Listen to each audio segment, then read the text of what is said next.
The Lord be with you. And with your A spirit. reading from the Holy Gospel according to Saint Mark. Glory to you, O Lord.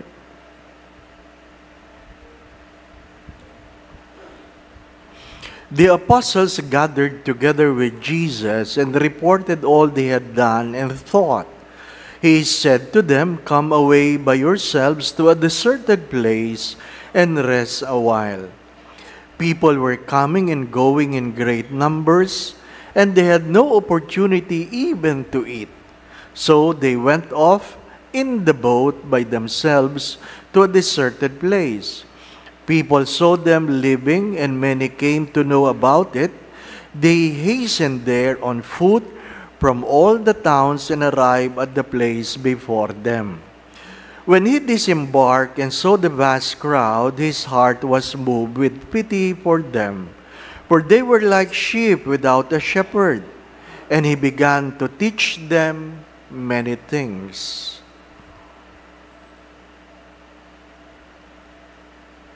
The Gospel of the Lord.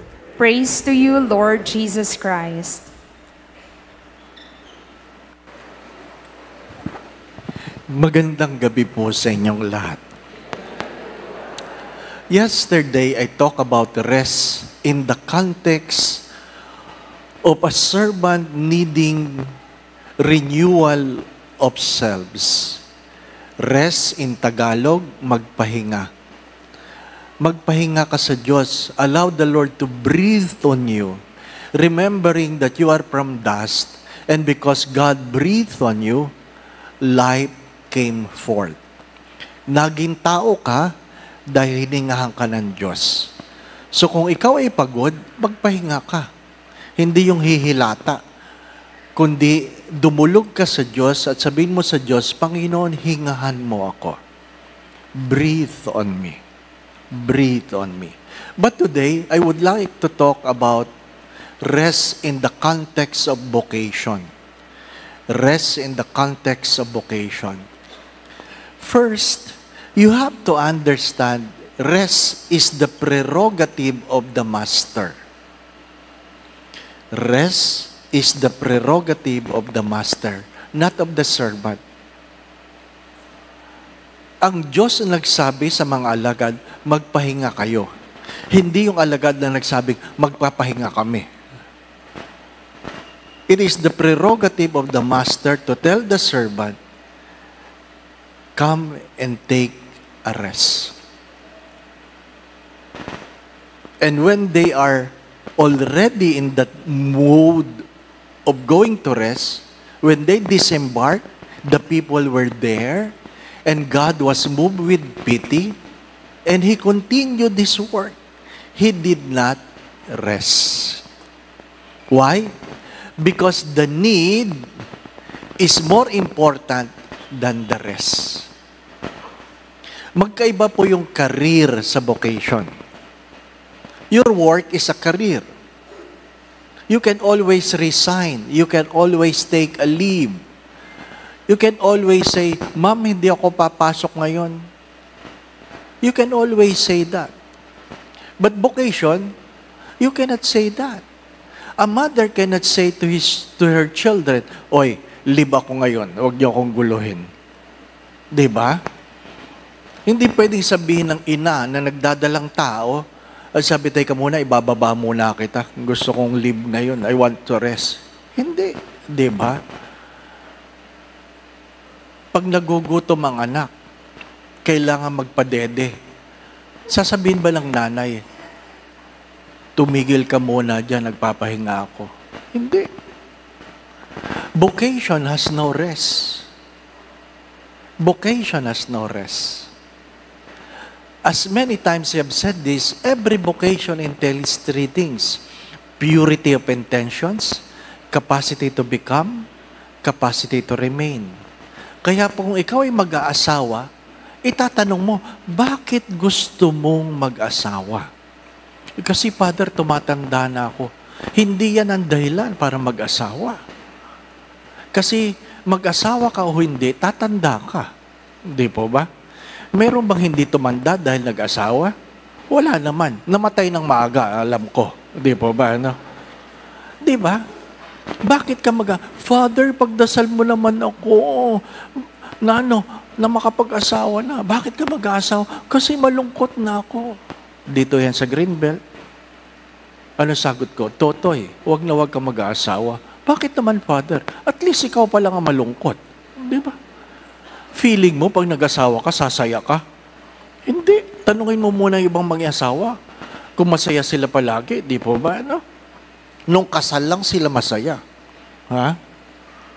Nung kinukwenta nila lang yung babayarin, naku, nagsimula na ang dilim ng mukha, di ba ba, ano?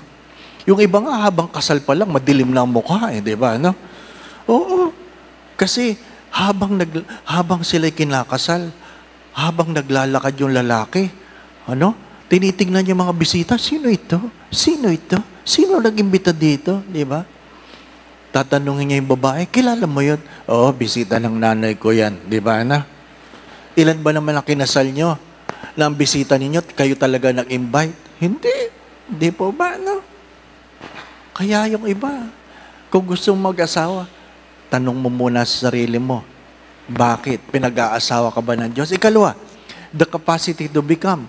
Kaya mo ba? Kaya mo ba? Di po ba, no? Yung iba, pag-ibig lang eh.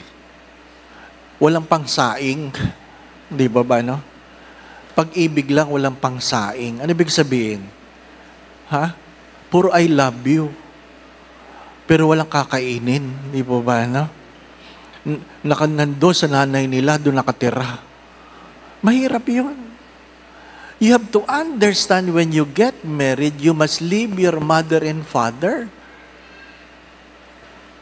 and live on your own. Kung hindi nyo kayang tumayo sa sarili nyo mga paa, huwag kayong mag-aasawa. Kasi magre-reklamo yung iba, Father, sadya bang ang aming mga biyanan nakikialam sa amin? Ang aking tanong, saan ka nakatira? Sa biyanan ko, natural, doon ka nakatira eh. Di po ba, ano? Ang may-ari na susi ng bahay, ang biyanan mo. Kaya yun siya magsasabi, oy, umuwi ka ng tamang oras. O, di ba, no? Nakikita na ka sa biyanan mo eh. Mga minamahal na mga kapatid.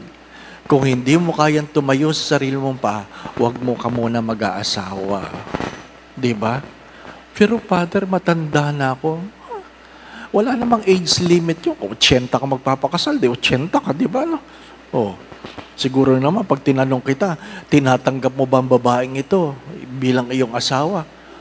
Hindi ka na magdadalawang isip. 80 ka na, hindi ba ba? No? Hindi na. Hindi ba? And third, the capacity to remain. That is the most difficult. The capacity to remain, ang manatili. Di po ba, ano? Kaya nga pag kinakasal, sinasabi ko yon, to remain faithful to one another. Sa Tagalog, manatiling tapat sa isa't isa. Ano yung tapat? T-A-P-A-T. Tapat. Pag binasa nyo pabalik, T-A-P-A-T. Tapat pa rin. Ibig sabihin nun, wala ka ng ibang tatapatan maliban dyan. Di ba, no? Pag hindi ka tumapat dyan, ang tawag sa'yo, tabingi. Pangit yung tabingi. Di po ba, no? The Tagalog word for righteous is matuwid. Kung hindi ka matuwid, ang tawag sa iyo ay tabingi. Hindi ka papasok sa langit. Bakit? Pantay ang pintuan, hindi tabingi. Ano ko po ninyo? You have to be faithful. Now, konteksto yan ng mag-aasawa. Kung ikaw naman ay magpapari, ganun din. Kung ikaw ay magmamadre, ganun din. Hindi mo pwedeng sabihin, hindi na ako magmimisa, pagod na ako. Naalaala ko, nung ako'y nagtatrabaho, Father Herb, my boss, sometimes before going home to Ateneo, he would pass by my table and he would look at me, seeing me tired. Ang papalaging biro niya sa akin, woe to you. Woe to you. Ha? Kalunos-lunos ang buhay mo. Ha? Isipin mo, pagod na pagod ka na. Yan ang bati sa'yo ng boss mo. Di ba ba? there's no rest for the wicked. Sabi ko, ba't kaya ganun ang bati ng boss ko? There is no rest for the wicked. Ngayon, pari na ako. Pari na ako. Siya, pari pa rin. Nagkaroon na ng 2 knee replacement. Nagkaroon na ng hip replacement. Hirap na, pari pa rin. Kanina, biniro ko siya, nakita ko siya eh. Sabi ko, woe to you. Diba? There is no rest for the wicked. Natawa siya. Bakit? Sadyang walang kapahingahan ang pagiging pari. Nung batang pari ako, 7 ang misa. Can you imagine, 7 ang misa? Kung walang patay. Kung may patay, 8. 7 ang misa. Kaya, kailangan mong intindihin yun. Kung pang-7 na yan, kakaiba yan. Sabi nung aking classmate, kasi kami nag-reunion eh. Masarap yung pag kayo nagre-reunion, binabalik tanawan ninyo yung mga karanasan ninyo, di po ba na? Yung mga niluluha mo, pinagtatawanan mo na ngayon, di po ba na? Ano bang hindi mo makalimutan? Sabi niya, yung may trangkaso ako. Nung kinakanta yung kordero ng Diyos, nasubo ko na yung ostya. Isipin mo, kordero ng Diyos, hinahati ng pari yun, di ba? Ay alam mo naman, sasabihin pa ng pari yun, ito ang kordero ng Diyos na nag-aalis ng mga kasalanan sa libo. Di po ba, ay nasubo na niya. Di ba? Di ang tagal niya nakatungong ganyan. Sabi niya, Lord, anong gagawin ko? Hindi niyo alam yun eh. Yung mga dramang ganon, hindi niyo alam. Ang naalala ko, nagmisa ko, sira ang tiyan ko. Sira ang tiyan ko. Area mass. Isipin mo magta-tricycle ka pa. Sinabihan ko na yung mga tao, sira ang tiyan ko, bawasan ang kanta. Di ba? Natural para umiksi, di po ba? Nangingilabot ka ng ganyan. Malamig na ang pawis na malalaki, di ba? Nung sinabi kong peace be with you, sira na ang mukha ko eh. Magbatian tayo ng kapayapaan. Ano po? Aba, kumanta pa. Oh, I love you with the love of the Lord. Ay, nako! Ha? Feeling nila, kalablab sila. Di ba ba? Hindi. Pagsiraan tiyan nyo. Isa lang ang mahalaga, inidoro. Di ba ba? Kaya pagdating ng komunyon, bilisan. Hindi pa sumasagot. Yung pasok, siraan tiyan ko eh. Di ba ba? Anong naintindihan ng mga tao? Si Father nagmamadali. Hindi sila nagtatanong kung bakit. Di ba ba? Pagkatapos ng final blessing, hindi pa kumakanta, umalis na ako. Suot-suot ko yung kasulya ko. Kasi pinaredy ko yung tricycle. Sabi, yung pari natin nagmamadali na. Sabi ko, natural. Nagpapasalamat nga ako, umabot pa ako sa CR, hindi pa ba? Di ba pag siraan tiyan ko, kailan malapit na, saka pa mahuhulog, di pa ba? Ang hirap. Di ba? Hindi nyo naintindihan yun eh. Bakit hindi ka pwedeng magmisa? Ay, bukasyon. Bukasyon eh, di pa ba? Hindi sinabi ng Diyos, you rest for a while. Lord, siraan tiyan ko, magmisa ka. Di ba? You have to understand. My dear friends, a daughter asked the question. Kasi sabi ko, mga anak, kung naalala nyo, magpasalamat kayo sa magulang nyo. Nagsakripisyo yan. Ang sagot ba naman sa akin? Para namang hindi nagsakripisyo ang magulang ko. Excuse me? Gusto kong tanungin, paano ka lumaki kung hindi nagsakripisyo ang iyong magulang? Di po ba? Dumedi ka ba na mag-isa? Nagtempla ka ba na sarili mong gatas? Hindi. Nagsakripisyo ang nanay mo. Nagaling yan sa trabaho, pagod na pagod, magtitimpla pa ng gatas, maglalaba pa yan, magluluto pa yan, mamamalansya pa yan, ihahanda pa niya ng gamit bukas. At ang gagawin mo lang ay iiyak. Di po ba, no? Mga minamahal na mga kapatid. Vocation is different from career. If you say, Lord, I'm tired, it's not bad to say to God, Lord, I'm tired. And God will simply look at you, showing you that in spite of his tiredness, he continue to minister. Ano sabi ko? Kung hindi pa kayo nasasaktan, baka hindi pa kayo nagmamahal. Bakit? Vocation is never about convenience. Vocation is all about commitment. And many times I have said this, that feelings are temporary, decisions are permanent. Kaya mahirap yun, nagsiserve ka sa simbahan kung kailan mo lang gusto. Mahirap yung magmimisa ka lang kung kailan mo lang gusto. Hindi. Yun ang pinagkaiba. You have to understand that to rest is always the prerogative of the master, not of the servant. But the bigger question is, have we been grateful to the shepherd that sacrificed a lot for our sake? My dear friends, my brothers and sisters, the feeling of entitlement is the beginning of our downfall. The moment you become entitled, then you have lost your sense of vocation. A mother will always be a mother. A father will always be a father.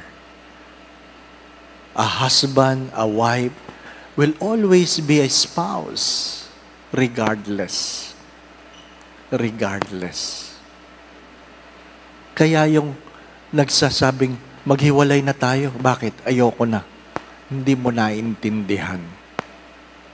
Hindi mo naintindihan. Sabi nung lalaki sa kanyang katulong na kanyang pinakasalan. Katulong pinakasalan. Sabi niya, ayoko na. Sa gabing ito, pwede kang umalis at kahit anong gusto mong dalhin, iyo na. Sinabi niya doon sa babae. This is a true story. Sa gabing ito, pwede ka nang umalis. At kahit anong gusto mong dalhin, kahit ano, magiging iyo na. At tama sa gabing yon, kumain sila ng masarap, pinagluto siya ng babae, kumain siya ng masarap, nagkwentuhan sila, nag-inuman sila. At nang magising ang lalaki, nasa bahay siya ng babae. At sabi ng lalaki, bakit nandito ako? Sabi ng babae, kasi sabi mo kahapon, ano man ang gusto kong dalhin, akin na. Ikaw ang dinala ko. At dahil doon, binilikan siya ng lalaki. My dear friends, my brothers and sisters, if your husband is your cross, will you really carry your husband? If your wife is your cross, will you really carry your wife? Hello. You must understand that rest is the prerogative of the master. And you have to understand that a vocation is not a career. Amen. Thank you for bringing your children to the church. Sometimes they are annoying, but through them, we experience the undying love of God. Ano po? Huwag magagalit sa akin yung matatanda, ha? Huwag magagalit. Ano pa? Mahalaga yung may mga batang nagsisimba. Ibig sabihin, may susunod sa atin. Pag matatanda na lang ang nagsisimba at umuubo, malapit na tayong matapos. Ano pa? Going back to what I've said, pahabol lang itong kwentong ito. Merong nanay, 15 anak. Ano po, 15 anak. At nung dinadalaw ang nanay sa hospital, sabi ng mga anak, "Ma, ba't ang dami mong anak? Ang dami mong anak." Simple lang ang sagot ng nanay. Sabi ng nanay, kanino ninyo ako gustong tumigil?